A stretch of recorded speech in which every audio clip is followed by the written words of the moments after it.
Selamat datang di Delman Super, transformasi layanan kepengawasan sekolah yang inklusif berbasis data untuk mewujudkan pendidikan bermutu bagi semua. Isu terbesar dalam kepengawasan saat ini adalah adanya supervision gap, di mana dokumentasi kerja pengawas belum tersimpan secara sistemik. Sampai saat ini, masih banyak pertanyaan yang masih sulit kita jawab. Siapa yang tahu rencana kerja kita? Bagaimana eksekusinya? Apa respon konsumen pengawasannya? Dan apa umpan baliknya? Dan apa RTL? Pertanyaan-pertanyaan inilah yang akan kita jawab melalui pengembangan model supervisi manajemen dengan menggunakan Delman Super. Solusinya sederhana, bekerja secara sistemik. Kita merencanakan rencana kerja pengawasan kita ke dalam sistem, lalu biarkan sistem mengelola, sistem merekam, memberikan notifikasi, meminta umpan balik, merekam umpan balik, dan mengenerate 5 laporan secara instan. Langkah selanjutnya adalah pengawas cukup memberikan RTL dan melakukan unduh laporan, lalu kita memvalidasikan laporannya dengan menggunakan TTE untuk disahkan sebagai bukti dukung dalam kinerja pengawas sekolah. Banyak hal yang sering ditanyakan pada model ini adalah apakah aplikasi ini wajib dipakai. Saat ini aplikasi ini bukan alat untuk menagih kinerja, tetapi alat yang dipakai untuk membantu pengawas membayar tagihan-tagihan kinerja yang ada pada platform-platform lainnya seperti e-kinerja maupun di Laplah. Siapa yang mengembangkan aplikasi ini dikembangkan oleh pengawas sekolah Provinsi Banten. Apakah ini berbayar? Saat ini tidak berbayar. Apakah dokumen yang dihasilkan bisa ditandatangani secara elektronik? Sangat bisa, sehingga laporan-laporan bisa dibuat secara elektronik, dan bukan saja dibuat secara elektronik, tetapi laporan-laporan ini bisa langsung diakses oleh stakeholder melalui dashboard stakeholder. Bagaimana menggunakannya? Bagi sisi pengawas cukup 5 langkah sederhana. Pertama, mereka login, lalu kemudian menggunakan NIP yang sudah diberikan, lalu kemudian update profile untuk memutakhirkan data nomor handphone, lalu juga mengupdate data sekolah binaan, baik itu nama sekolah maupun juga nomor teleponnya, lalu kemudian membuat rencana kerja.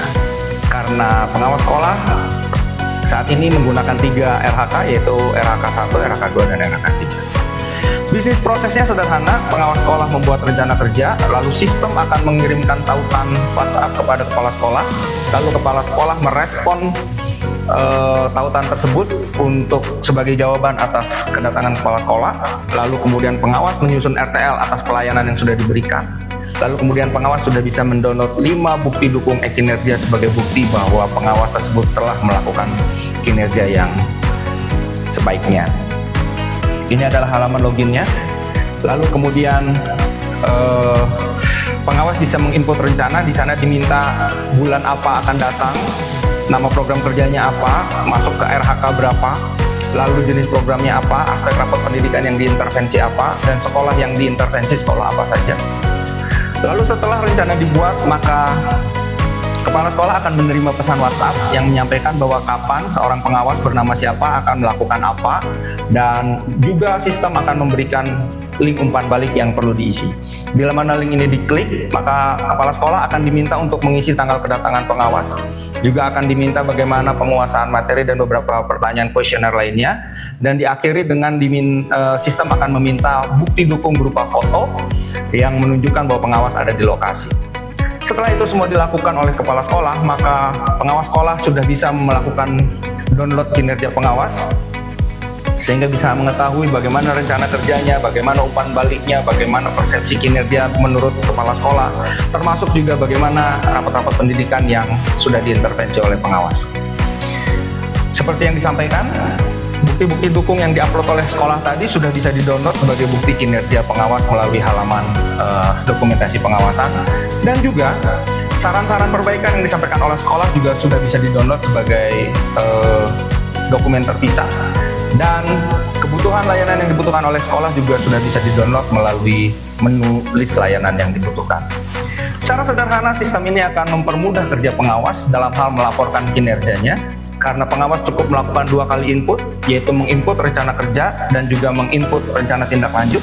Lalu dokumen-dokumen kinerja berupa dashboard kinerja, dokumen rencana kerja, dokumen umpan balik, dokumen pendampingan, dan daftar kebutuhan layanan sudah bisa di-download dan dilaporkan kepada pimpinan. Dan tidak hanya itu, pimpinan dan stakeholder, baik itu kepala KCD, kepala dinas, sekretaris dinas, kepala bidang, bisa mengakses aplikasi ini untuk melihat bagaimana kinerja setiap pengawas maupun pengawas-pengawas di daerah atau di bidang-bidang tertentu. Selamat mencoba. Sebagai pengembang, kami berharap aplikasi ini mempermudah kerja Bapak Ibu. Selebihnya hanya bermohon agar penelitian ini rampung dan inovasi ini bermanfaat bagi Provinsi Banten. Sampai jumpa di proyek inovasi berikutnya.